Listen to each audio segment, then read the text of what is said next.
Assalamualaikum warahmatullahi wabarakatuh.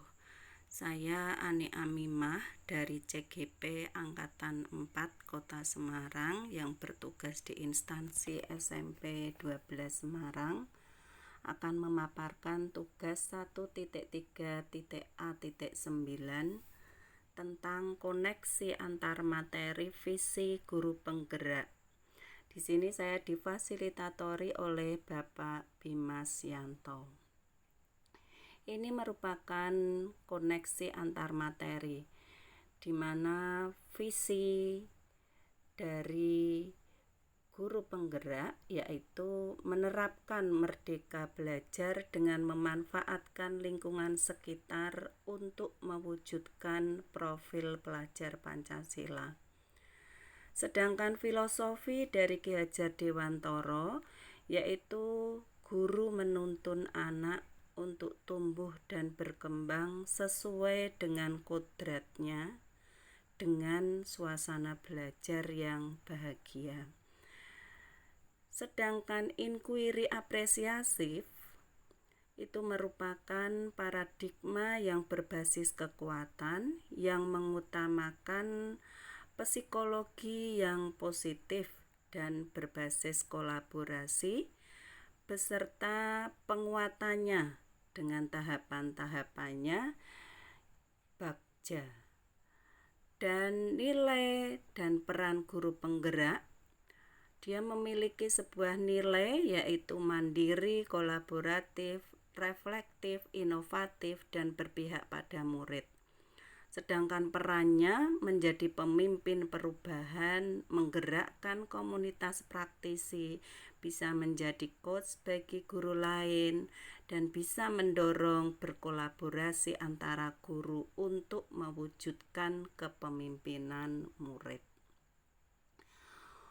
Keterkaitannya dari keempat tadi adalah visi itu merupakan sangatlah penting, yaitu untuk menyamakan persepsi menuju ke satu tujuan yang sama.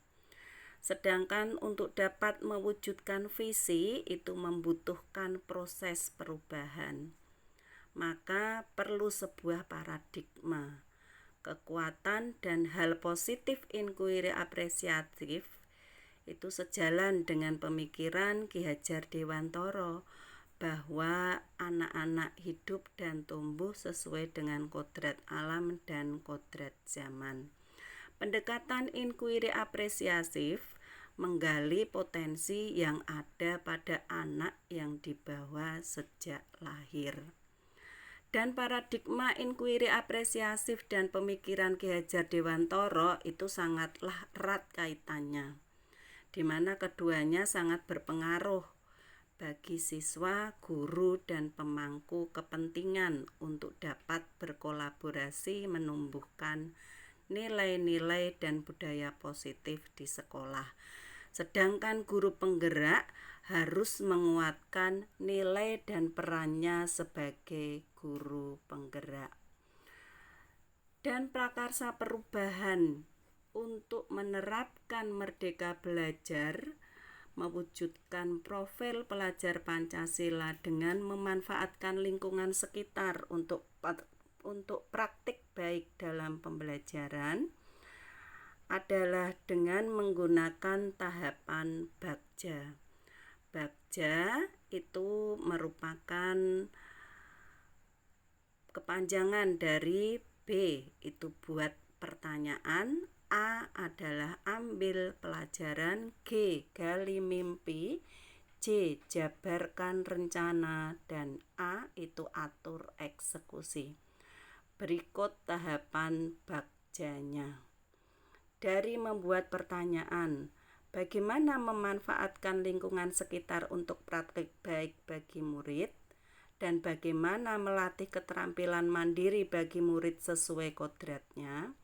Tindakan yang dilakukan adalah dengan dilaksanakan pembelajaran yang berketerampilan kontekstual dan memanfaatkan lingkungan sekitar.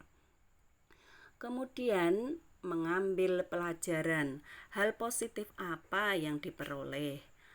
maka akan terwujud pembelajaran yang berpusat pada murid, akan melatih kemandirian murid dalam menyelesaikan permasalahan di lingkungan, dapat memanfaatkan lingkungan sekitar untuk menumbuhkan sifat peduli lingkungan, dan dapat menciptakan interaksi sosial dalam masyarakat belajar. Dan yang berikutnya adalah G, gali mimpi. Mimpi apa yang ingin kita capai? Murid bisa bersemangat dalam pembelajaran. Bisa juga dengan peduli dengan lingkungan. Murid juga akan memiliki pemahaman yang baik dalam materinya. Di sini kita akan berkolaborasi dengan kepala sekolah untuk mendukung sarana prasarana. Tidak hanya kepala sekolah, dengan guru untuk merancang pembelajaran, dengan siswa untuk pelaksanaan pembelajaran, dan dengan wali murid untuk membantu memfasilitasi putra-putrinya. Sedangkan J, jabarkan rencana.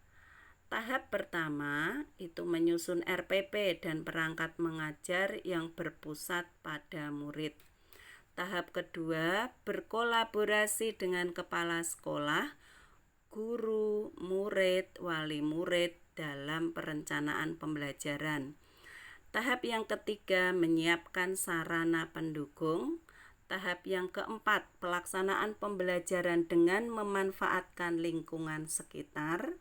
Dan tahap yang kelima, mensosialisasikan hasil pembelajaran ke wali murid dan warga sekolah. Kemudian memberikan umpan balik pada kinerja murid. Dan atur eksekusi. Kapan pelaksanaannya? Pelaksanaannya dilaksanakan pada saat jam pelajaran. Jam pelajaran di sini ada yang melaksanakan tatap muka terbatas dan ada yang belajar di rumah. Siapa yang terlibat? Yang terlibat adalah guru, murid, kepala sekolah, wali murid, bisa juga masyarakat yang ada di luar dan lingkungan.